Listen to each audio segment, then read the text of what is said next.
Che pushing, bellissimo. Che pushing, continua a spingere, fantastico direi, fantastico. Go to the finish line, keep pushing. Don't worry, I'm pushing like a hell. Fucking right of it. That was amazing, guys. Woo-hoo! Yes!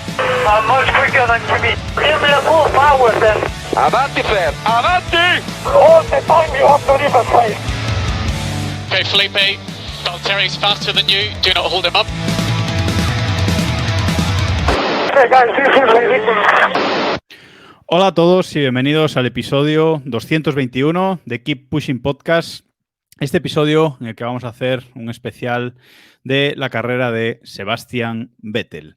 Vamos a hablar un poquito de este piloto que ha conseguido su primer podio en el pasado Gran Premio, así que creemos que es el momento adecuado en esta semana previa sin Gran Premio que comentar para repasar un poquito su carrera, y aprovechamos para traer a un invitado muy especial que hacía tiempo que no estaba con nosotros. Buenas noches, José Carlos de Celis. Buenas noches a todos y feliz 2010. Ya lo digo venimos... porque Vettel triunfa, yo estoy en Keep Pushing otra vez y veo que Sánchez de Castro va a juego conmigo con la camiseta de época gloriosa del 2010. Pues efectivamente, aquí estamos como si fuera 2010, de Celis. Han pasado muchas cosas, pero hoy por hoy eres una parte importante de motorsport.com. Cuéntanos un poquito, si quieres, cómo te va en esa casa. Bien, me va bien, la verdad. Sí que es verdad que desde aquella época ha cambiado mucho mi vida. Laboralmente, pues ahora estoy en motorsport.com como redactor jefe. Pasé como compañero de Sánchez de Castro en motor.es, también guardo buen recuerdo de esa época. Y bueno, es verdad que desde que llegué a motorsport.com solo ha ganado títulos Hamilton. Esperemos que este año pues se rompa un poco solo Mercedes, también ganó Rosberg. Se rompa un poco la dinámica y a ver si puede meter ahí Red Bull y Verstappen en la mano. Bien, va todo bien y nada, dispuestos a repasar la carrera de un tetracampeón que será muy recordado en la historia de la Fórmula 1. Bueno, y para acompañarnos tenemos por aquí a Diego Otero y a David Sánchez de Castro. Buenas noches, chicos. Buenas noches. Buenas noches. Hay que decir que a De Celis le teníamos agendado antes de la carrera del otro día. O sea, quiero decir, ha sido el destino el que ha querido que Vettel consiga el podio en la última carrera. O sea que, no sé, está bueno. No estoy aquí por el segundo puesto de Bakú, sino por el quinto de Mónaco, entonces, ¿no? Correcto. Vale. Porque no pensábamos que iba a llegar tan alto, entonces dijimos, ahora, o sea, ahora no vaya a ser. Y... Tenlo en cuenta. Sí. Diego, tú también gran fan de Sebastian Vettel, o sea que bueno, vais a estar sí, ahí un dueto interesante. Vamos a divertirnos.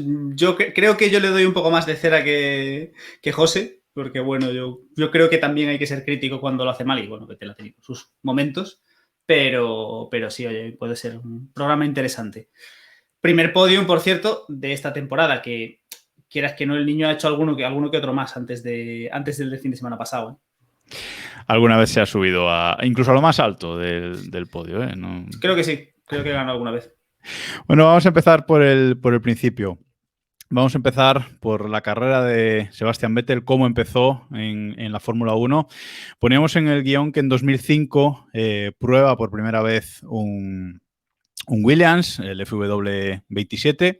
Parece que dio buenas impresiones y pasa a ser, tras esta prueba, piloto probador de BMW Sauber.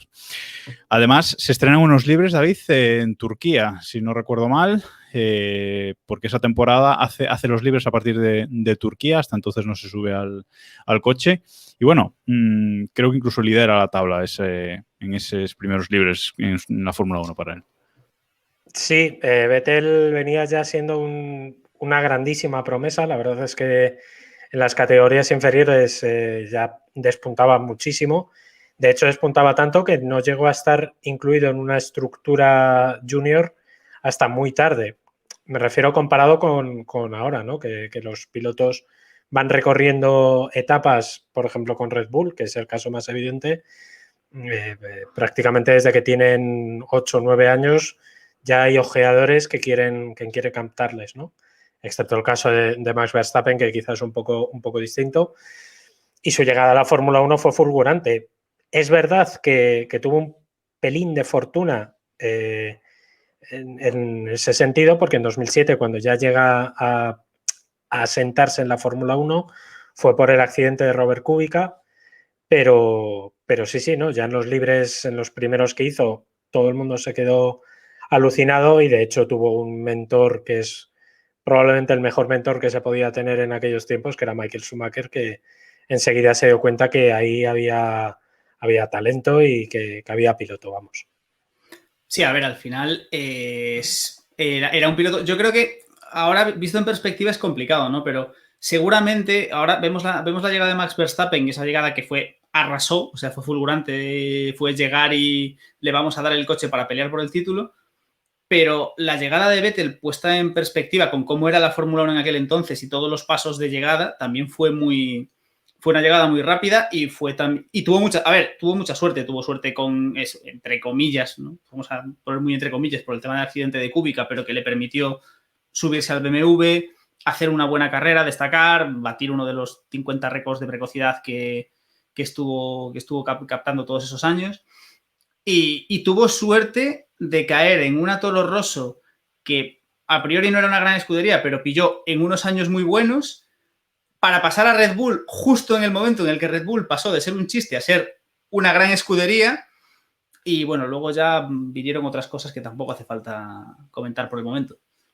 Y ya está, cerramos el programa porque ya nos lo ha resumido todo Diego y se acabó.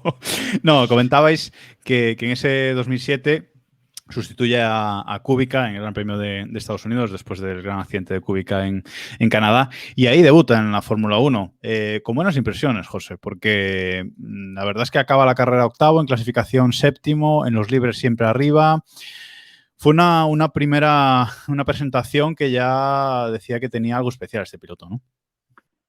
Sí, fue llegar directamente, en vez de tocar la puerta de Fórmula 1, tirarla hacia abajo, dejar una impresión desde el primer momento muy buena. Habíamos mencionado como mentor a Schumacher, quizá Schumacher se llama bien el padrino.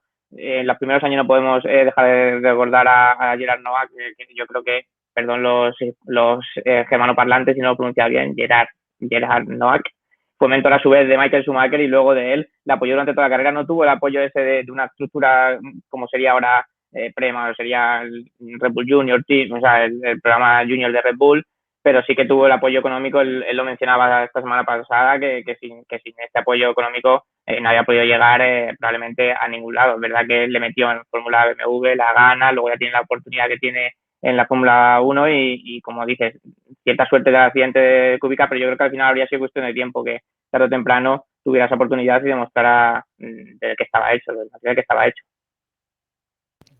Y vaya si lo demostró, porque esta actuación pues en BMW le vale subir directamente al Toro Rosso, David, en Hungría. Ya en el 11º Gran Premio de la temporada 2007, tras ese debut en Estados Unidos, en Hungría se sube al Toro Rosso, aunque esa temporada en Toro Rosso no fue nada buena, fuera de los puntos en todas las carreras, 3 retiradas, pero en China, en la penúltima carrera del año, se marca un 4º puesto con el Toro Rosso, ahí a las puertas del podio, llamando a la puerta. Es verdad que lejos de los 3 de cabeza, pero se quedó ahí ya dando muy buenas impresiones de cara a la siguiente temporada. La mítica carrera del Sanganchao, que pasó a la historia por aquello, pero evidentemente fueron los primeros puntos que consiguió Vettel como piloto, bueno, en este caso piloto Toro Rosso, piloto Red Bull, ¿no? Porque ya tenía contrato con ellos y se quedó muy cerca. Fue una carrera muy rara, recordemos que una carrera con lluvia y tal, y en esas circunstancias, sobre todo al principio de la carrera de Vettel, se movía muy bien. Quizá, no sé si por la juventud, porque tiene un talento innato innegable o porque se arriesgaba mucho más a equivocarse. Quizá eso es una cosa que ha perdido mucho Vettel en los últimos tiempos, porque no ha sabido llegar al límite, sino que en los últimos tiempos sobre todo lo ha sobrepasado más veces de los que él hubiera querido, ¿no? Y como dices, aquella carrera ya fue fulgurante y ya todo el mundo nos dimos cuenta de que ahí había piloto sin lugar a dudas, aunque luego, irónicamente, encadenó 5 carreras sin acabar, porque la Fórmula 1 es así. Y se pudo haber, de aquellos años convulsos en Toro Rosso, podíamos haber visto como la llama de Vettel se apaga prácticamente antes de empezar. En la carrera anterior a esta que comentamos, a la de China, a la de Shanghai Chao, en Japón, estuvo muy cerca de subir al podio, José. No sé si lo recuerdas. Y esa colisión con Webber, con el que sería su compañero después, que le deja fuera de esa lucha.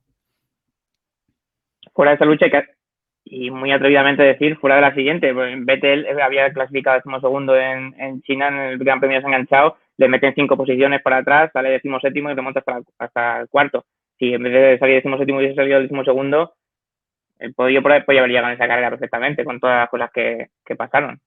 Y como dice David, al final sí que es verdad que un momento, una carrera, un buen resultado te marca tu destino. Quién sabe lo que habría sido de Vettel, igual que quién sabe que habría sido de Pérez, por ejemplo, si la victoria del año pasado de Sakir. Igual, era un piloto que estaba sin asiento y de repente se encuentra en probablemente el mejor coche o el segundo mejor coche de este año. Pues son golpes de suerte que se necesitan en la Fórmula 1, pero bueno, al final el tiempo pone, yo creo que cada uno en su sitio. De todas formas, yo creo que en aquel momento ya estaba confirmado para 2008, ¿no? En Toro Rosso. En aquel momento yo creo que Toro Rosso aún no tenía la cuchilla tan afilada para pasar pilotos. Bueno. Confirmados hay tantos pilotos. Y como hemos visto en Red Bull nunca se pasan por ahí en los contratos, ¿eh? Nunca bajan a nadie a mitad de temporada ni nada de eso. Bueno, pero en aquella época estaban un poquito más calmados. Bueno. Muy poquito, ¿eh? Yo estoy con José que bueno, si les llega a dar la venada, por mucho que estuviera confirmado, se lo habrían cargado y punto. O sea, ya está. Y no pasa nada y ya vendría otro, que en aquella época Red Bull sí que tenía muchos pilotos en la cantera. Sí, bueno, lo único que, yo creo que ninguno no tenían a nadie con el potencial que tenía él. Vettel consigue, vamos a repasar ahora, pero es que quiero dejarlo claro desde el primer momento, que Vettel consigue la primera victoria de Toro Rosso y la primera de Red Bull. Gana antes Toro Rosso que Red Bull en la Fórmula 1 y las dos son suyas. Muy buen apunte. Gana antes Toro Rosso que Red Bull en la Fórmula 1, porque ya lo decía Sánchez de Castro, el inicio de la temporada 2008 fue duro, 4 retiradas seguidas.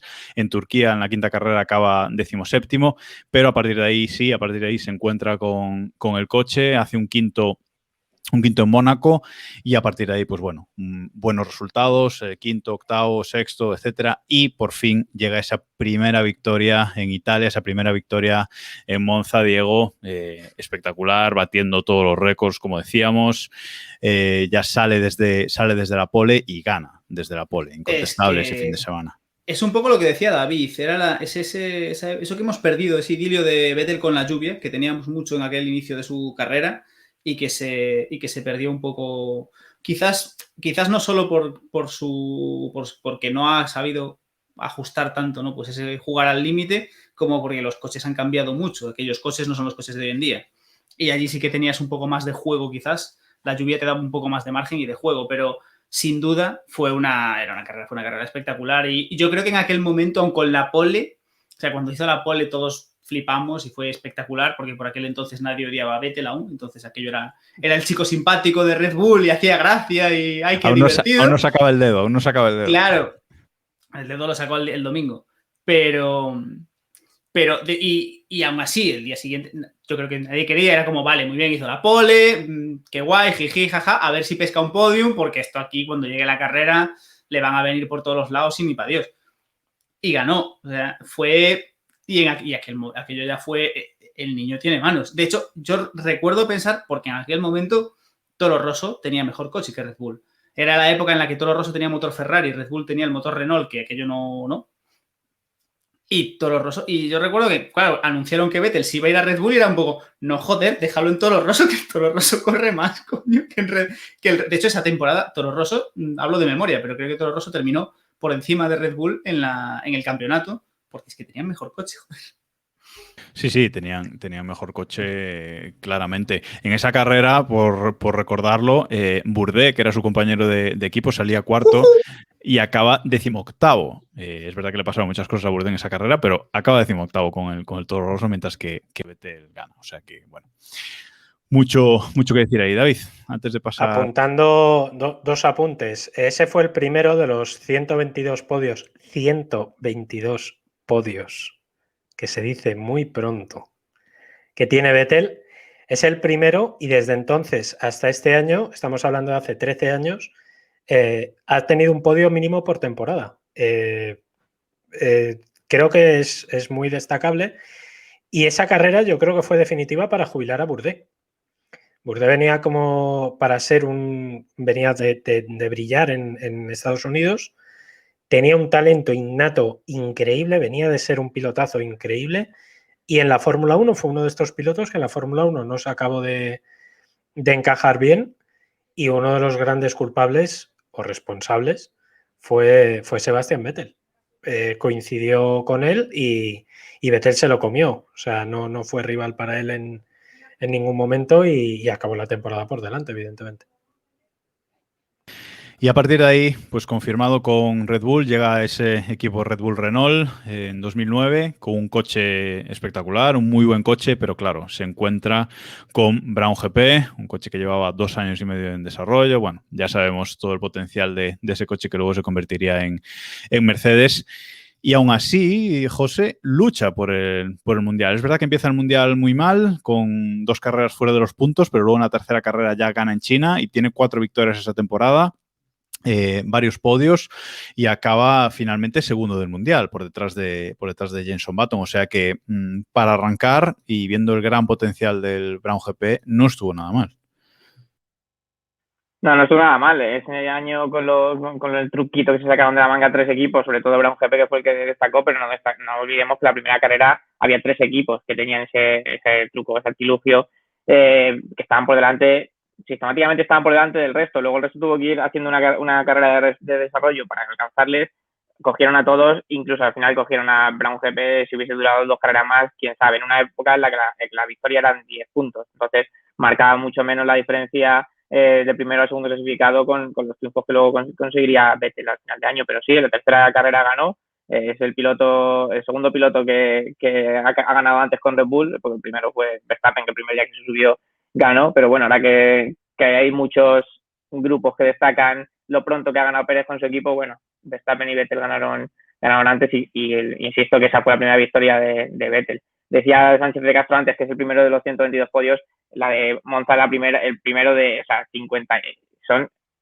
Son números que por mucho que queramos es el tercer piloto con más victorias de la historia de la Fórmula 1. Entonces, al poner en contexto, me gustará más o gustará menos, pero no se puede negar que ha conseguido un número que están ahí en los libros de los récords, vamos.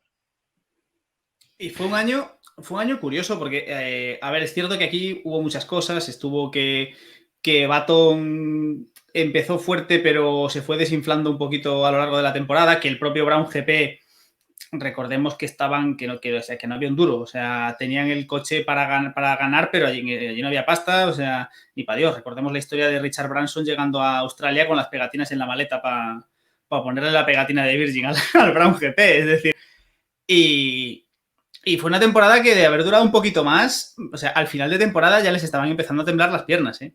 O sea, cuando Red Bull consiguió un poco reconducir ese coche, que era un cochazo hasta que se encontraron con el Brown GP, la gente, o sea, allí en Brown lo empezaron a pasar mal.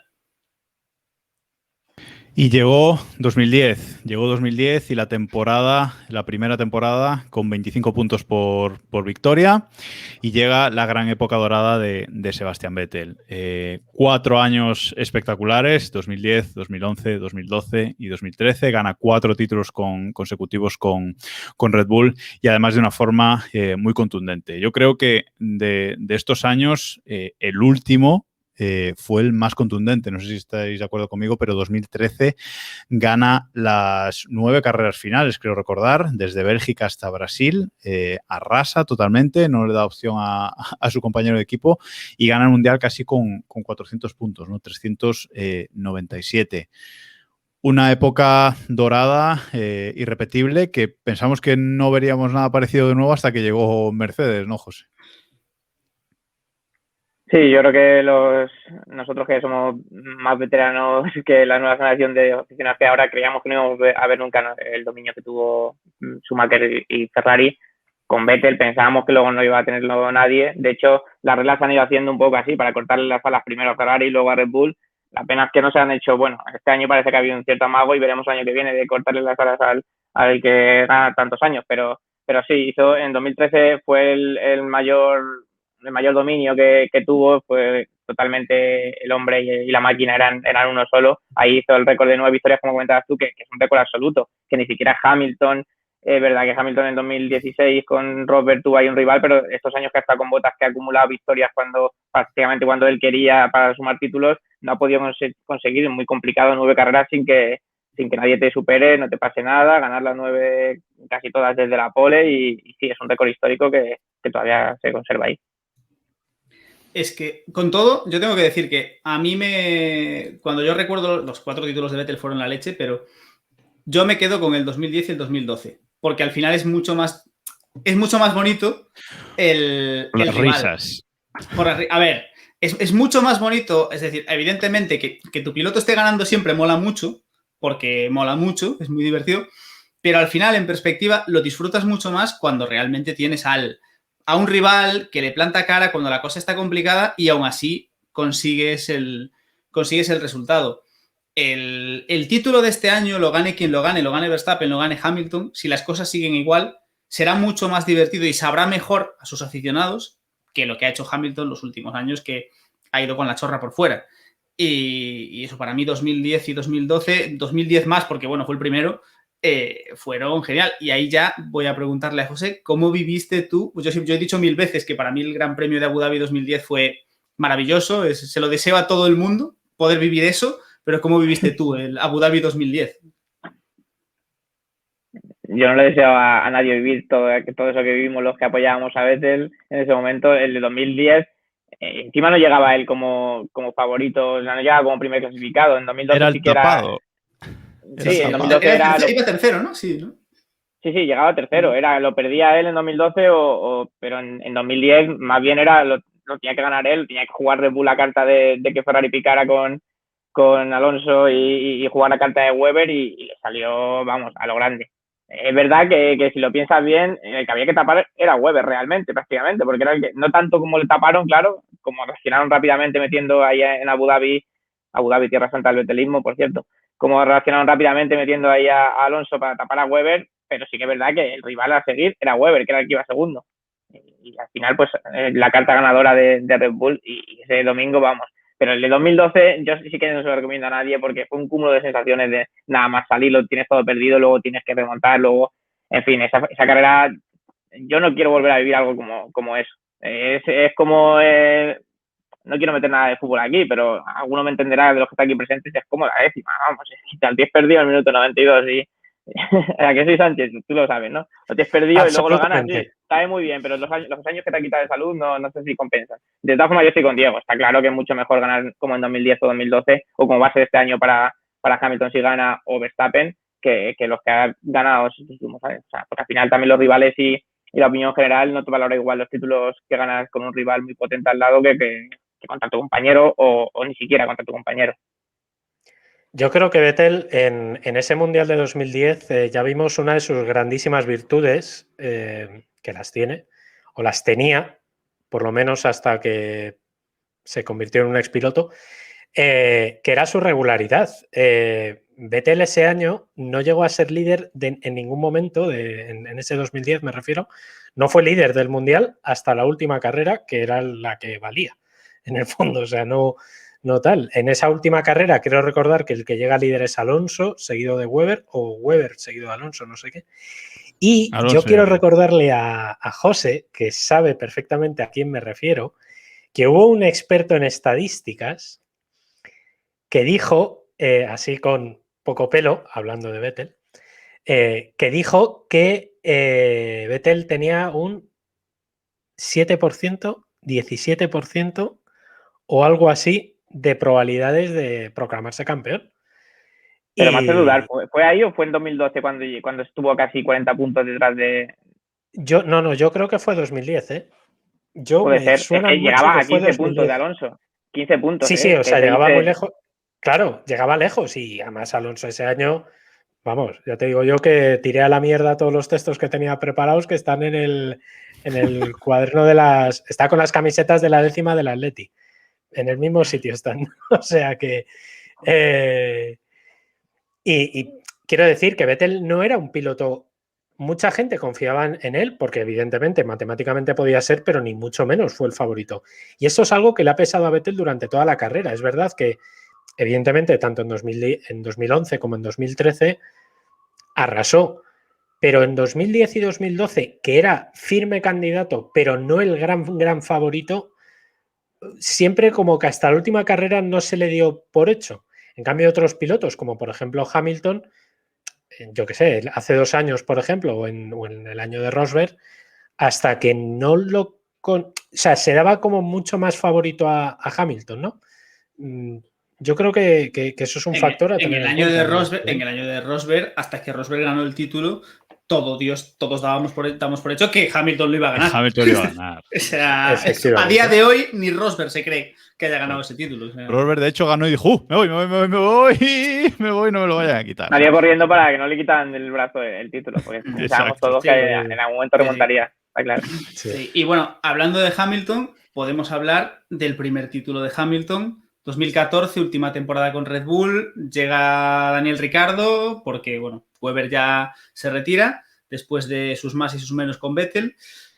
Y... Multi-21 incluido, no olvidemos ese momentazo. Bueno, y el pastón que le puso a Porsche, ¿no? A ver, si es que ahora Vettel Webber se fue a una ONG, no me jodas, que le puso un... No. Vamos... No quiero hablar de cifras, no, a ver, pero fue una barrabasada lo que le pagó Porsche a Webber. Y la posibilidad de ser campeón dio, del mundo, aunque fuera en resistencia. Y posibilidad de ser campeón del mundo, efectivamente. Y la suerte de marcharse en el momento oportuno, porque recordemos eso, que el 2014 de Red Bull fue un poquito ya para llorar. O sea, llegó Mercedes, aquel Mercedes para al que Hamilton se había ido y que todo era un poquito, bueno, este se ha ido por la pasta y a dónde se va. Y ahí fue cuando Hamilton se sonrió y dijo... Hijos míos, no era solo por la pasta. Aquí está papá y ¿sabes? Fue así. Y adiós. Ya hemos dejado atrás los 4 títulos, ya pasamos al 2014 y demás. Sí, porque sí, aquí vamos a la sangre. Sí. Aquí vamos a la sangre. Esto ha sido lo más amable que vas a recibir en este capítulo. Joder, tenéis ganas de ver a Mbappé, ya a partir de ahora, las hostias. Ya no hay más. Vale. Y bueno, última temporada en Red Bull, bastante fastidiada, un coche que no funcionaba, con el que Sepp tampoco estaba cómodo, un Ricciardo que también tenía manos y que venía con muchas ganas y que acabó por delante de Vettel el campeonato. Bueno, de hecho, Ricciardo acabó tercero y Vettel acabó quinto. O sea, quinto. Sí, fue... Y bueno, fue una despedida, habría estado... ¿Tú qué opinas? ¿Que habría sido mejor que se hubiese despedido con el último título en 2013? ¿O esta despedida fue un poco descafeinada para irse a Ferrari, José? ¿Cómo viste esta despedida de Red Bull? Que, bueno, incluso pues se arrodilló muchas veces ante el coche para despedirse, etcétera, ¿no? No, al final, y lo hemos visto con Alonso estos años, uno se va de un equipo o llega a un equipo cuando se abre el momento. En 2014 no había hueco para Vettel en Ferrari, lo hubo en 2015, así que bueno, ese año no tapa los 4 anteriores. Es verdad que salir siendo superado por tu compañero, pero bueno, creo que a todos los grandes campeones, o por lo menos a los grandes campeones de la Fórmula 1 moderna, en algún momento les ha superado el compañero, así que bueno, tampoco es Ricciardo no le ganó nunca, Webber no le ganó. Quiero decir, Ricciardo me parece un gran piloto, un grandísimo piloto, y como habéis dicho, tenía manos, bueno, un año que se le dio mejor, llegaba con más fuerza. A Vettel ese año no se ajustó lo suficiente al coche, la inestabilidad de la parte trasera, un poco como la pasó en la época de Ferrari, no eran sus características, que él se sentía muy cómodo con el coche. Yo decía, Diego, al principio que yo no critico nunca a Vettel, pues yo sí que critico a Vettel. Vettel, sabemos que es un piloto que a mí me parece un buenísimo piloto. Está claro que prefiere unas características del coche que a lo mejor no tiene, como sí que otros pilotos que se pueden ajustar más a diferentes circunstancias de un coche y se adaptan más al estilo. Vettel prefiere más llevarlo a su estilo, pero claro, cuando lo consigue, a mí me parece un tío sublime. Y es verdad que en el 2014 no le pasó, pero bueno, ahí ya tenía un poco la cabeza en cumplir su sueño, que era vestir de rojo algún día. Y antes de movernos a Ferrari, porque hasta aquí, digamos que ha sido como el ascenso de Vettel, ¿no? Ha sido su culmen, y a partir de ahora, en esta segunda mitad del programa, pues vamos a hablar un poco más de esa parte oscura, ¿no? Darle un poco de cera. Entonces tampoco quiero dejar a José con la palabra en la boca, porque esos 4 títulos fueron años en los que Vettel se ganó muchos enemigos, ¿no? Había mucha gente que el dedito pues le irritaba, pues también polémicas con Webber, y mucha gente sigue manteniendo que sus títulos fueron títulos hacendado, hemos leído muchas veces, ¿no? Que son títulos que ganó el coche, ¿no? Pero quiero que José pues de sus argumentos, ¿no? En contra de esto, porque evidentemente, igual que estamos viendo los títulos de Hamilton ahora, tampoco son títulos hacendados, esos títulos de Hamilton, ¿no? Yo siempre pienso que quien gana lo celebra, quien pierde lo intenta explicar o lo explica. Al final, estamos en la Fórmula 1, a quien no le guste que haya un coche que sea superior, que se vea unas categorías monomarca, quiero decir, siempre cuenta el coche, quién no ha tenido, qué campeón no ha tenido. Sí, podemos sacar 2, 3 a lo largo de la historia, que se nos vengan rápidamente a la mente muy poquitos que no hayan tenido un gran coche, pero claro, Webber con ese coche no era subcampeón del mundo.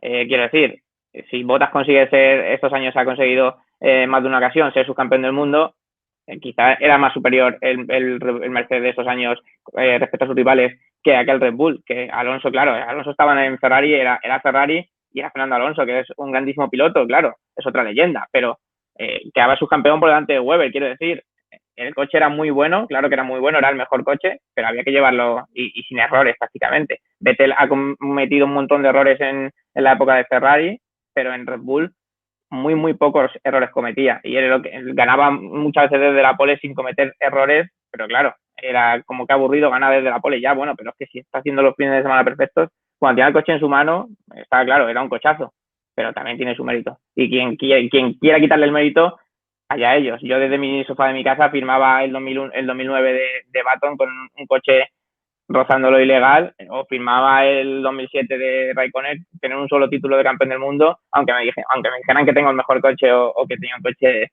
y un título de hacendado. Pues bueno, yo abrazo mis trofeos de hacendado y cada uno desde su casa que si quiere abrace el mando de la Play o lo que quiera, pero bueno, cada uno que valore los méritos de otros. Ahí está, no quería dejar sin este speech este podcast. Bueno, vamos con Ferrari. Era el sueño de muchos, ver a Vettel, el gran sucesor alemán de Schumacher, verlo en Ferrari, verlo ganar títulos y ganar con Ferrari. Pero el sueño se tornó un poco en pesadilla. 6 años en Ferrari, 2015 a 2020, y ya la cosa no empezó bien. Debutó en 2015, como decimos, 3 victorias y 13 podios, que no estuvo mal para esa primera temporada, frente a una Mercedes ya arrolladora. 2016, el Ferrari es una patata, 0 victorias, y ya Mercedes sigue con el rodillo. Y bueno, 2 primeros años que ya, David, hacían vislumbrar un poquito problemas. La verdad es que el primero, yo creo que los primeros años a Vettel le pesó mucho, no le pesó, sino que se encontró una Ferrari ciclotímica absolutamente. Venía de unos... Sí, encontró una Ferrari, pero muy Ferrari. Muy Ferrari, mucho Ferrari. ¿Entendéis lo que os digo, no? O sea, sí.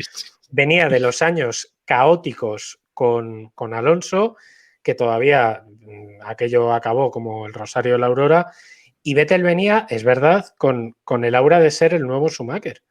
Y esto lo hemos visto en infinidad de deportes y en la Fórmula 1 mucho más, que esto de ser el heredero de no suele salir bien casi nunca. Bueno, los primeros años estuvo... los primeros años estuvo bien, pero, y que nos diga José, yo no sé si estuvo a la altura de lo que se esperaba. Hola, muy buenas. Había que hacer el cambio de estilo. En los años de Ferrari, sabemos lo que es, capaz de lo mejor. Se me escucha bien, por cierto. He perdido el cambio de camiseta. Perfectamente. Se te escucha igual que antes. No sé si bien, pero se te escucha igual que antes. Pues eso. Vale, regular entonces. Vettel era un enamorado de Ferrari. Ferrari sabemos lo que es, capaz de lo mejor y capaz de lo peor. Hicieron un coche, la verdad es que en 2017 y en 2018 capaz de acercarse a Mercedes. No salió. En 2018 todo el mundo recuerda el accidente en Alemania en 2018 cuando va liderando, pero yo no creo que sea ahí el punto de inflexión, el punto en el que Vettel empieza a perder terreno en Ferrari, ni siquiera perder poder en Ferrari, por así decirlo, ni poder en el campeonato del mundo. En la siguiente carrera gana en Bélgica, le gana la partida a Hamilton, un Hamilton que sale de Bélgica pidiendo a Mercedes más potencia, o sea, que es como pedirle a Cristiano Ronaldo más goles. Quiero decir, consiguió poner en esa carrera contra las cuerdas a Hamilton, pero luego llega el Gran Premio de Italia, Ferrari no renueva a Raikkonen, algo que Vettel quería, contra el deseo de su piloto primero, como hemos visto en otros equipos, que al segundo más o menos lo renuevan en base al gusto del primero para que esté contento. Pues a Vettel no le renuevan a Raikkonen ya para el año siguiente, para 2019 ya estaba apalabrado Leclerc, y en Monza Raikkonen coge un poco la sartén por el mango y dice, pues ahora voy a coger yo el rebufo, ahora la salida, voy a lucharle a Vettel la posición, aunque necesitaba mi apoyo como segundo piloto, como si fuera mi rival, y ahí fue cuando Vettel ahí pierde ya todos los estribos, pierde sus posibilidades de ser campeón con Ferrari algún día y pierde que Ferrari apostara por él. Yo creo que a partir de ahí él vio que el equipo en el futuro ya no apostaba por él, ya no creía en él como había creído estos años, como le habían dado el auge de estrella, y él vio que ya el equipo no confiaba en él, y el equipo al revés, vio que había que apostar, o decidieron apostar por otro piloto muy bueno que tenían ahí, que era Charles Leclerc, para el año siguiente. Yo creo que un punto de inflexión me parece el Gran Premio de Italia, que el Gran Premio de Alemania, que fue un abandono súper doloroso, iba liderando, salía de allí con una importante ventaja, pero insisto, fue la última carrera de la primera parte de la temporada, y la siguiente, en el Gran Premio de Bélgica, gana Vettel a Hamilton. Yo os quería preguntar, a colación de lo que comenta José, si creéis que Vettel llegó a entrar en algún momento en Ferrari. Y me explico. Ferrari es el equipo más extraño, más carismático, en el sentido de que Ferrari tiene que entrar en ti y tú tienes que entrar en Ferrari para triunfar. Para triunfar, o por lo menos para no dejar mala huella, ¿no? José, que ha estado en Maranello, lo conoce bien, aunque estuviste en año, tienes que volver cuando se pueda entrar en los sitios. Ferrari, yo creo que el problema que tuvo Vettel allí es que primero empezó a cometer errores que no había cometido en Red Bull, imperdonables. El de Alemania yo lo veo un error muy grave. Y segundo, yo creo que nunca llegó a encajar bien en el equipo. En Red Bull, digamos que como era un equipo muy joven, o con técnicos, digamos, de nueva generación, que ya estaban asentados, pero que eran jóvenes, llegó a establecer un vínculo, una simbiosis, si queréis, mucho más fuerte, ¿no? En cambio, en Ferrari, por H o por B, siempre fue como a contrapelo, ¿no?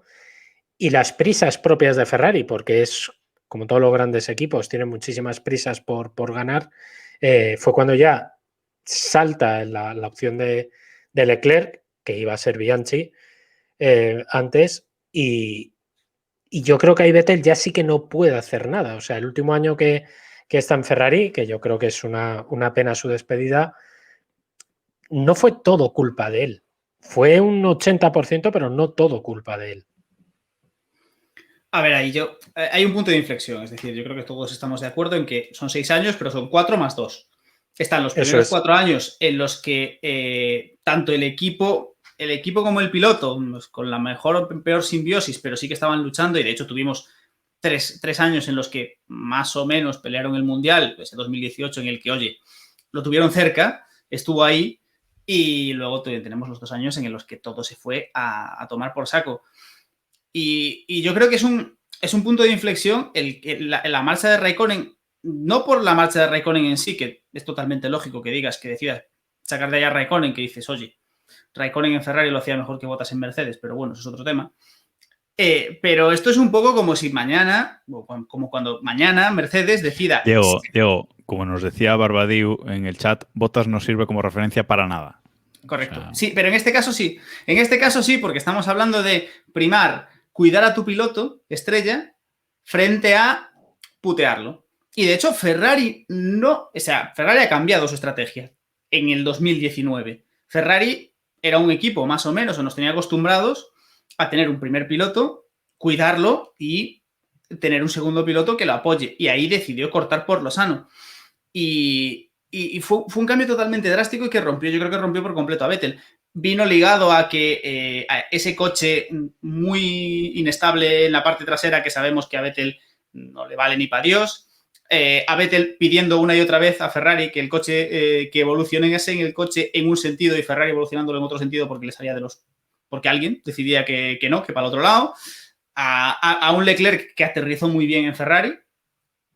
Es decir, no sabemos el por qué, pero Leclerc aterrizó muy bien en Ferrari, cayó bien, encajó y dio resultados, y un Vettel fallón, y eso fue el Rosario de la Aurora. Es una pena, porque realmente era uno de esos pilotos que, más allá de, ¿no? Pues ya que estamos hoy con símiles futbolísticos, ¿no? Tenemos a los típicos pilotos, casi todos, de llego al campo, salgo al campo, beso el escudo, este es mi equipo de toda la vida. Y el año que viene llego al campo, salgo con otra camiseta, beso el otro escudo, este es mi equipo de toda la vida desde pequeñito.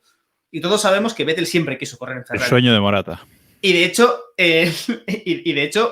o sea, si tú ves las imágenes, yo lo recuerdo, las primeras imágenes de Vettel en Ferrari, vestido de rojo, era un niño pequeño cumpliendo el sueño de su vida. Y me da igual. O sea, yo recuerdo cuando había fichado por Ferrari, que aún no se sabía aún no estaba claro que Red Bull fuese a tal y Ferrari parecía que iba a ir peor, tú veías que le daba igual. Él quería ir a Ferrari. Como, si no gano, pero yo voy a Ferrari, yo quiero eso. Y que no saliese bien, te da... Y es la forma en la que terminó, que bueno, no sé, yo no sé quién salió de ahí peor, si Fernando o Sebastián, pero vamos, la trituradora de pilotos de Maranello es maravillosa. Buen debate. Lo que pasa es que con Alonso, digamos que lo sustituyeron por otro gran piloto, ¿no? Por otro grande. Porque si Alonso no funcionó, pues vamos a por Vettel. Y en el caso de Vettel, es lo que decía José antes, le metieron a Leclerc para competirle dentro del mismo equipo otro supuesto primer piloto, ¿no, José? Es un poco lo que nos comentabas antes. Lo hicieron distinto. Yo creo que sale peor Vettel de Ferrari, ¿eh? Sobre todo el último año, ese 2020, por cierto, corrección, que en principio dije 5 años en Ferrari, efectivamente son 6, como dijo Diego ahora. Ese 2020, o sea, sale en Drive to Survive, se ven muchas reacciones, bromas que hace Vettel y en Ferrari no se ríe nadie, o sea, es una cosa que está como súper apartadísimo ya ese último año, ¿no, José? Ojo, perdona, José, si hubiésemos tenido Drive to Survive el último año de Alonso en Ferrari, que eso podría haber sido, pero vamos... Que no sé yo tuvimos el documental de Lobato, pero... Sí, claro, pero imagínate lo del año entero. Sí. Dale, José, perdona. No, sí. Decía Sánchez de Castro que no sabía si Vettel había encajado. Yo creo que sí que Vettel encajó en Ferrari porque era un enamorado de Ferrari y Ferrari veía ese amor que tenían y además que habían fichado un tetracampeón. Es verdad que Ferrari fue cambiando mucho esos años. Arribavene era un gran apoyo para él. Yo creo que incluso la no renovación de Raikkonen puede que incluso estuviera por encima de los deseos de Arribavene, que ya contentara a su primer piloto. Y yo creo que fue un poco... Ferrari fue cambiando de rumbo, cambiando de caras también, cambiando de nombres, la alta gestión, y al final ha ido dando palos de ciego hasta que decidieron apostar por Leclerc, y Vettel lo que le ha pasado al final es que ha muerto de amor. Yo creo que el ser humano, que me estoy jugando que este clic lo recorten y lo metáis en Twitter, pero yo creo que el ser humano, solo hay un momento, solo hay un estado en el que hace más gilipolleces que enamorado, que es desenamorado. Y Vettel en 2010 vivió un desamor. Recordemos que es un año ya podéis cortarlo. Es un año de la pandemia que afectó a todo el mundo de aquella manera y Vettel empieza la temporada sabiendo que ya no va, que va a disputar un año con un equipo con el que ya no apuesta por él y que te has fichado a Sainz y que tú ya no vas a estar ahí. Y entonces, como yo creo que es verdad que en el Drive to Survive se ve y en muchos clics que se han colgado en redes sociales de que Vettel, bueno, pues mantenía su buen humor, hacía bromas, pero nadie se reía ahí. También porque Vettel se iba, tú puedes hacer las bromas que quieras para lo que te queda en el convento, pero el resto se queda. Yo creo que Vettel sí que dejó a mucha gente que la ha querido. El otro día se vieron a mucha gente, igual que se vio a mucha gente de Aston Martin felices por la victoria de Pérez. Yo creo que ha dejado muy buena imagen en muchos, pero ha dejado en otros no mala imagen, sino que directamente no han apostado por él. Y voy al no quiero decir lo que pienso de él, pero voy a Dilo, Binotto. dilo. Claro.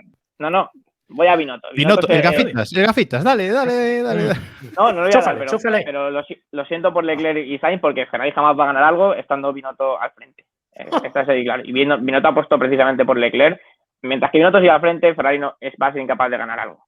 Y creo que Vettel salió por la puerta de atrás precisamente por Binotto. Le hicieron mucho, y el equipo al final hizo muchos peos incluso en redes sociales. No sé, el detalle que se marca en la última carrera de dedicarles una canción en italiano, hablando a la gente de la fábrica. Sí, son para José, la galería, pero bueno. Vamos a ver. Es muy tribunero. Bueno, Vettel yo creo que es tribuneros muy son los que tienen tropecientos mil seguidores en redes sociales. Si Vettel fuera tribuneros, se dedicaría al noble arte del postureo en redes sociales, Bueno, como hacen el resto de pilotos.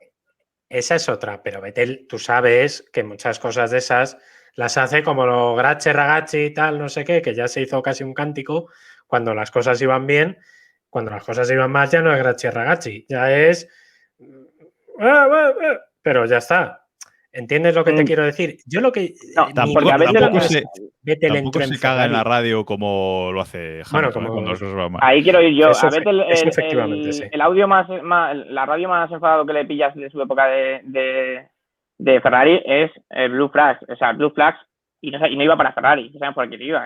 Charlie White, en que para descanse. Quiero decir, hay otros pilotos que le puede sacar un audio contra su equipo. Mismamente en Mónaco hubo un campeonísimo que a su equipo le siguió dando la turra todo el rato y luego ignoró a su ingeniero la vuelta final, el ingeniero hablándole y él saludando al público como diciendo te estoy escuchando pero no te voy a contestar. Gestos de niñatos. Hay otros que critican un motor de otra categoría. En fin, Vettel yo creo que nunca ha tirado en público piedras contra su equipo y no creo que sea tribunero. El tío es un hombre. Yo a Vettel le veo un hombre de equipo. Pero lo que pasa es que cuando el equipo ya no está contigo es como, no sé, es como que te hacen una cobra de un apretón de manos. Vettel seguía ahí con la mano tendida y Ferrari estaba a otra cosa. Y Binotto concretamente estaba a otra cosa. A ver, es que nos estamos pasando un poco de...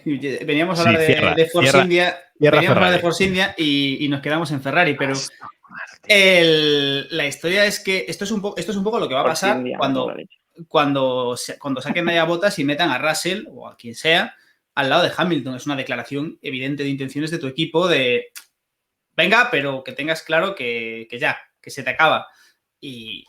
Y la situación, y si la situación fuese distinta, si el coche fuese diferente, si el Ferrari en 2019 se hubiese adaptado a Sebastián y hubiese ido bien, pues la despedida hubiese sido de otra forma, pero se juntó la salida de Raikkonen, la llegada de Leclerc, el señor de las gafitas y un sin Dios. Y en un giro de los acontecimientos, quedándose sin equipo, cuando se llegó incluso a rumorear el regreso a Red Bull, que le dijeron que los cojones, y después de muchas vueltas y cuando yo creo que ya muchos daban por hecho que se iba a ir a su casa, terminó en Force India. Una cosa.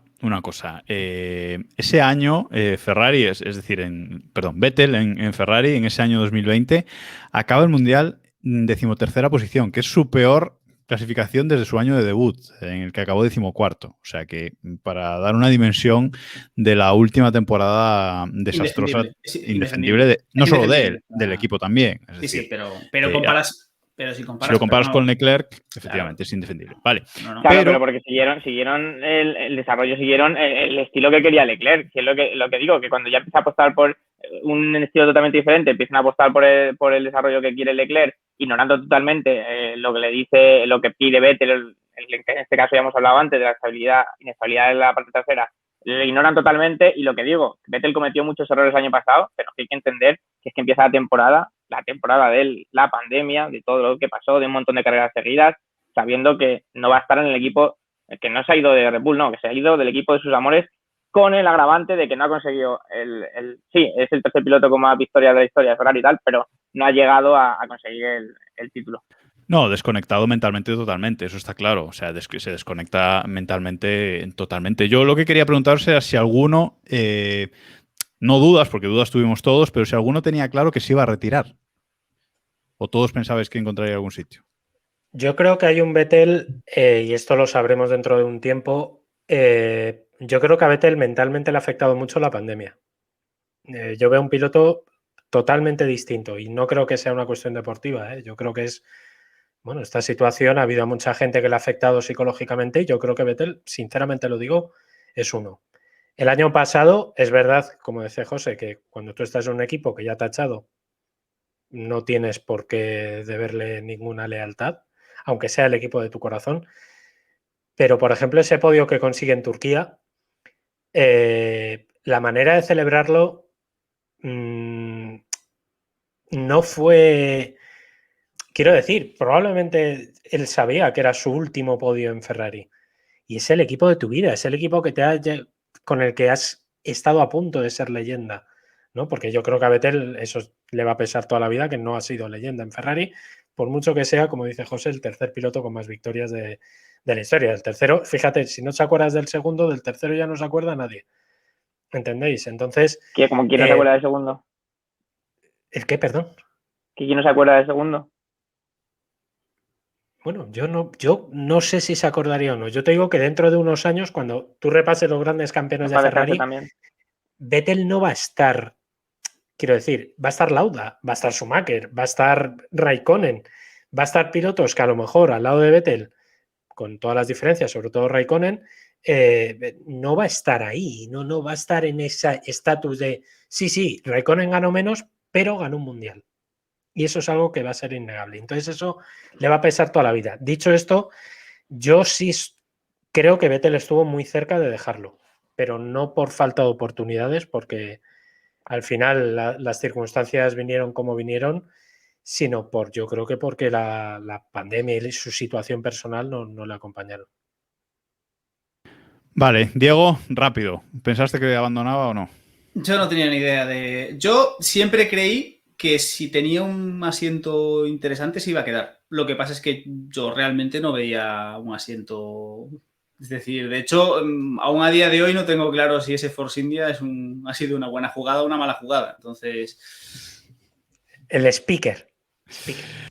Bueno, vamos con Force India. Vamos con Aston Martin. Finalmente Vettel ficha por Aston Martin, compañero de Stroll, el hijísimo del gran jefazo. Y parece que llega desconectado, parece que llega en el mismo tono de Ferrari. De hecho, aquí lo hemos criticado mucho el inicio de temporada de Vettel porque parece que llega en la misma línea de 2020, completamente desconectado de la Fórmula 1. Yo personalmente digo, pues este tío, ¿para qué ha fichado por Aston Martin? ¿Para qué se ha quedado en la Fórmula 1 un año más para hacer estas 4 primeras carreras que hizo? 4 primeras carreras por detrás de su compañero de equipo, por detrás de Stroll. Bueno, los strollistas lo defenderán, pero es Stroll. Pero llega a Monza, hace un quinto y llega a Azerbaiyán y se sube al podio. Recupera la sonrisa. ¿Ya ha hecho un quinto en Monza? Perdón, en Mónaco. Tenía Mon en el guión y he dicho Mon. Hace un quinto en Mónaco, perdón, y se sube al podio en Azerbaiyán y recupera la sonrisa. Y seguramente este sea el clic, ¿no, José? Este sea el clic que le hacía falta para volver a ser el Vettel un poquito, el Vettel de antes. Evidentemente no tiene un coche como el Red Bull o como el Ferrari de 2010 o 2018, pero no es un mal coche. Es un coche que ha dado 2 pasos hacia atrás de lo que era en 2020. Ha tenido mala suerte Vettel. Se ha ido al Mercedes rosa que el año pasado y este año no es un Mercedes verde. De hecho, sí, Stroll está por delante de él, pero ni Vettel es tan malo como apareció en las primeras carreras, ni Alonso es peor que Ocon, ni Ricciardo es peor o tan peor que Norris. Quiero decir, jugar a los pilotos en estas primeras carreras a mí me parece un pelín injusto. Se ha dado mucha caña, aquí anda mucha caña incluso Alonso, y yo creo que al final, como decía antes, el tiempo pone a cada uno en su sitio. Tampoco quiero lanzar las campanas al vuelo porque Vettel ha brillado en 2 circuitos urbanos. Ahora hay que verle también ahora en Paul Ricard, hay que verle luego en el Red Bull Ring, hay que verle sobre todo también en Silverstone, a ver si ese coche con ese motor Mercedes también rinde en Silverstone. No sé si es el punto de inflexión o no, pero lo que está claro es que ahora ha encontrado un sitio donde tiene muchísima presión, menos presión, obviamente, donde parece que le arropan, están todo el tiempo en Aston Martin lanzan mensajes como de que ha venido muy bien al equipo porque ha cambiado la forma de trabajar, porque es lo que decíamos antes, un hombre de equipo, es un tío experimentado, lo han valorado mucho. La valora tanto que echaron a su piloto a mitad de temporada o dejaron de contar con Pérez a mitad de temporada teniendo contrato y aportando pasta Pérez, pasta que no aportaba Vettel. Fue una apuesta arriesgada económicamente, tampoco le hace falta mucho dinero al Tito Stroll, pero bueno, ha apostado Aston Martin por él y ahora está recogiendo los frutos. Vettel, decís vosotros que es Force India, pero hizo el primer podio de Aston Martin también en Fórmula 1. Sigue sumando, Joder, es verdad. sigue sumando récords. A ver, Sigue a ver si hace la primera victoria de Aston Martin también.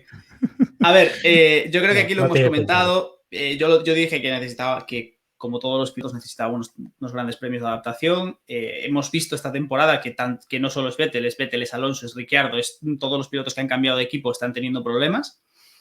Pero para mí hay algo clave en estos dos grandes premios y es que parece que estamos viendo otro Vettel. Estamos volviendo a ver una actitud distinta de Vettel ya fuera del coche. Le vemos otra vez animado. Y yo creo que lo que nos ha demostrado esto es que parece que cuando el coche más o menos rinde como para pelear, el piloto está ahí también. Porque recordemos que en las primeras carreras el Aston Martin tampoco es que fuese para hacer podiums, ¿eh? O sea, y ahí quería ir yo, que tampoco, que el Stroll estaba por delante de él, pero tampoco estaba como tan por delante como estaban el año pasado el propio Stroll y Pérez, porque el coche era...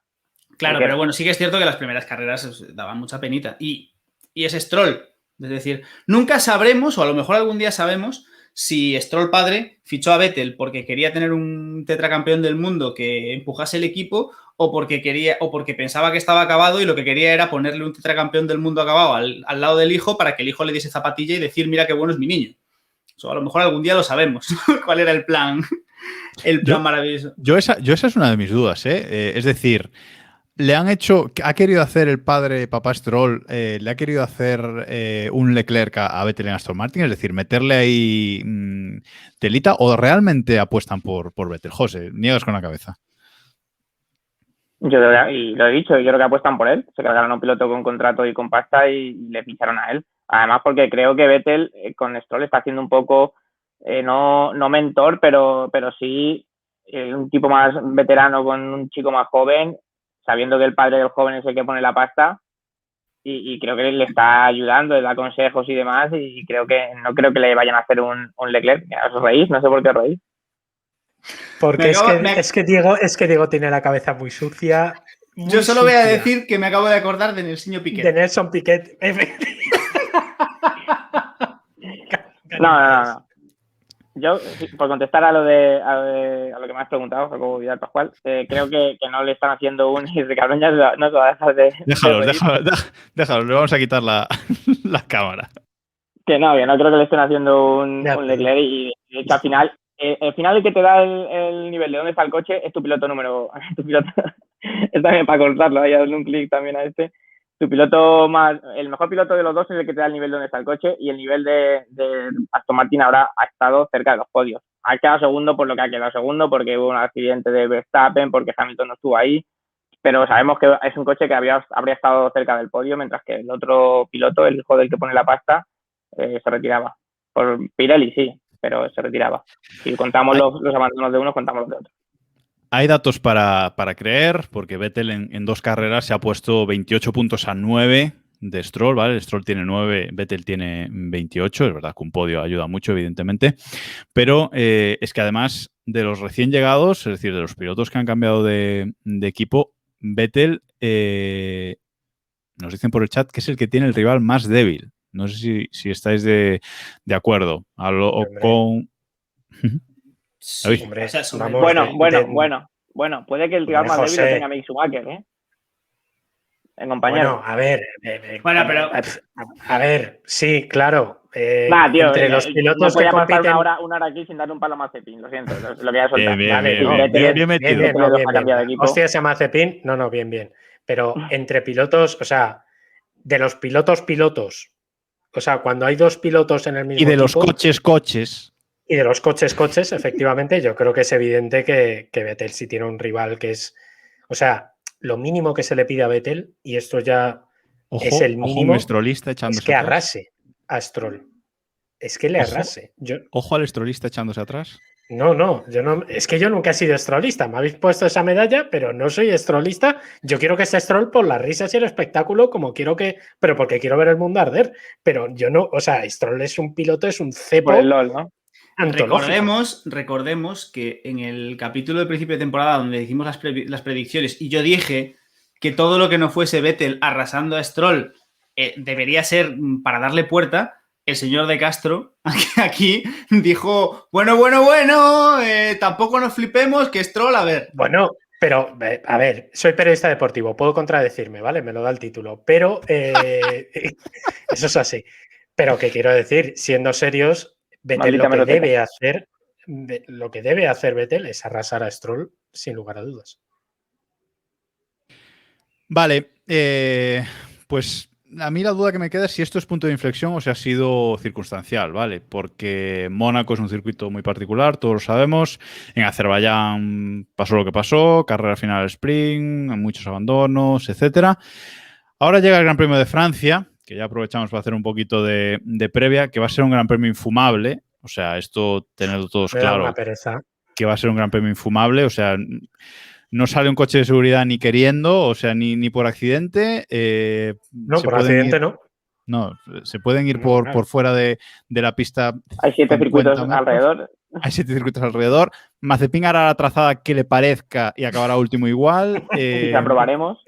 La aprobaremos. Sí. Entonces, bueno, va a ser un Gran Premio infumable, que va a ser una carrera que segura, porque Azerbaiyán pues es un circuito que tiene rectas largas, etcétera, curvas lentas, pero tiene sus zonas estrechas también, pero es que este circuito son rectas largas, curvas rápidas. Va a ser un circuito que yo creo que se van a colocar los coches tal cual por rendimiento y nada más. Entonces, a ver qué pasa ahí con Vettel, ¿no, José? A ver dónde está realmente en esta carrera. A mí es la duda que me queda, ¿no? Después de estos 2 grandes premios a lo mejor un poco particular. Yo creo que la ha demostrado que va a estar donde el coche le permita, pero la duda que tenemos todos, yo por lo menos no tengo la duda de qué va a ser de Vettel en Francia, sino que va a ser de Aston Martin. Insisto, sí, claro. Alonso no es el nivel que ha mostrado el Alpine en determinadas carreras. Es el nivel que tiene el coche. Hay un piloto que te puede dar un porcentaje más, un extra más, pero no te va a poder meter en el podio un coche que esté para luchar por entrar en Q3. Y entonces vamos a ver cómo va Aston Martin. Quiero añadir una pequeña cosa.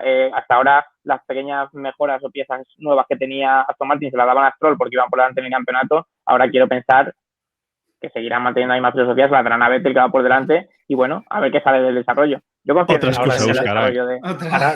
ahora se la seguirán dando a Stroll porque como va por detrás para que estén más igualados. Por ejemplo, que eso ya te lo digo yo. Porque es más joven. Claro, por veteranía. O directamente le van a decir, a ver, que aquí manda. La pelota es mía y la pelota es mía, ya está. La pelota es mía. A ver, respondiendo a Jacobo, yo creo que es un punto de inflexión. Sí que creo que ya podemos medir a Vettel por la vara por la que tenemos que medirlo, pero no nos olvidemos de que tiene un coche para pelear el 10º puesto. Es decir, el Aston Martin hoy por hoy es un coche para, en una carrera normal, en la que no haya abandonos, en la que no haya tal, para hacerte un 10-11. Es la posición natural hoy por hoy del Aston Martin. Está ahí peleando los últimos puntos con el Alpine. No sé, o sea, tenemos que medir a Vettel por el rendimiento, tenemos que medir a Vettel por cómo le da cera a Stroll, pero tampoco nos esperemos que vaya a hacer podios, o sea, ni cuartos puestos, porque a ver, a menos que se saquen algo de la manga los de Aston Martin que no sé. Bueno, lo que seguro que Vettel no va a poder hacer este año es remontar en Turquía, David. Querías hablar de este tema polémico. Me llevo mordiendo la lengua, os lo juro, desde el minuto 1. Vamos a tratar el tema por el que la excusa de hablar de Vettel, que es muy fácil, es muy obvia y es un chiste malo, pero es que los chistes de calvos hacen gracia, José. ¿Tú crees que ha habido replante o eso ha crecido natural? O sea, ¿ha habido...? No. Yo voy a explicar mi teoría, la expliqué en su día en Twitter y nadie me hizo caso porque ahora Vettel no vende tanto como vendía en su época, pero entonces no soy tan referente pese a ser uno de los padres fundadores de los vettelistas. Vettel tiene 4 pelos, tiene mucho cartón, pero lo disimula dejándose... Vettel, vuelvo a empezar para que cortéis bien. Vettel tiene 4 pelos, tiene mucho cartón, pero disimula, el resto se lo coloca de una manera que parece que no tiene. ¿Qué pasó? Que la pretemporada dijo, me lo corto del todo y cuando llegan los test en marzo ya tengo el pelo bien. ¿Qué pasó? Que le grabaron ahí, iba siempre con gorra a la sede, tal, le grababan de perfil, no sé qué, y ese vídeo, la foto que se hizo viral, estoy seguro que fue un robado, que él no sabía que le iban a grabar y en ese momento estaba en el momento en el que ese es su pelo, pero que ahora tiene el mismo pelo que entonces. Lo que pasa es que los pocos pelos que tenía ahí lo tiene más largo y se lo mueve de una manera que parece que tiene, no pelazo, pero sí pelillo. Recordemos, y por favor invito a nuestros espectadores, oyentes, seguidores y esas cosas, que repasen el especial que hicimos de anuncios de Fórmula 1 en el que Vettel anunciaba HS.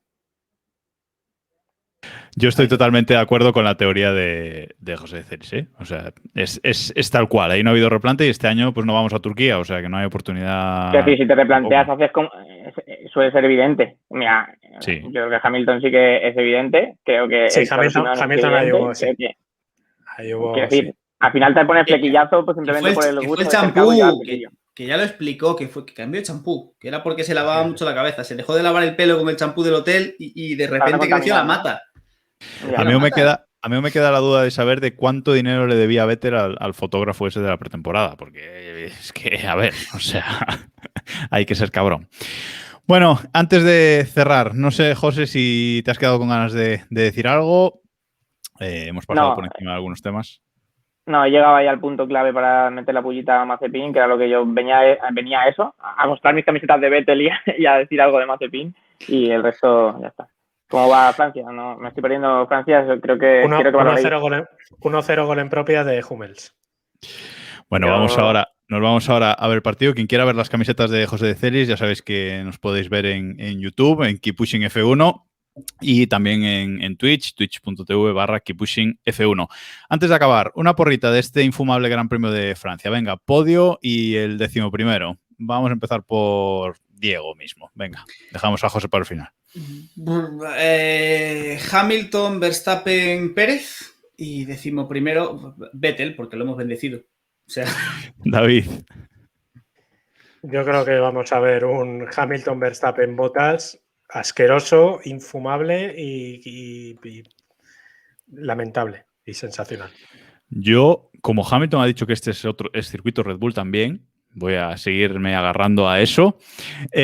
Voy a decir Verstappen, Pérez, Hamilton y el 11º Alonso. Aunque le van a cambiar la dirección, pero... Jacobo subiéndose al barco.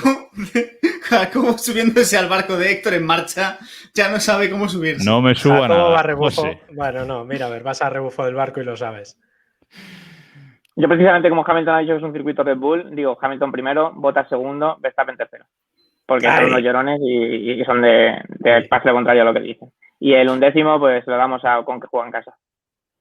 Perfecto, un buen puesto para acabar. Pero hasta aquí este especial repasando brevemente la carrera de Sebastián Vettel con José de Celis. Y ya sabéis, ya os hemos dicho, nos podéis seguir en nuestro grupo de Telegram t.me/KeepPushingF1, que hay mucho movimiento, sobre todo los fines de semana de Gran Premio. Este fin de semana va a haber mucho movimiento. Si veis las carreras y las clasificaciones en directo, meteos porque son las risas seguir las carreras por nuestro grupo de Telegram, de verdad. Y nada más por esta semana. Nos escuchamos y nos vemos la semana que viene para analizar el infumable Gran Premio de Francia. Adiós.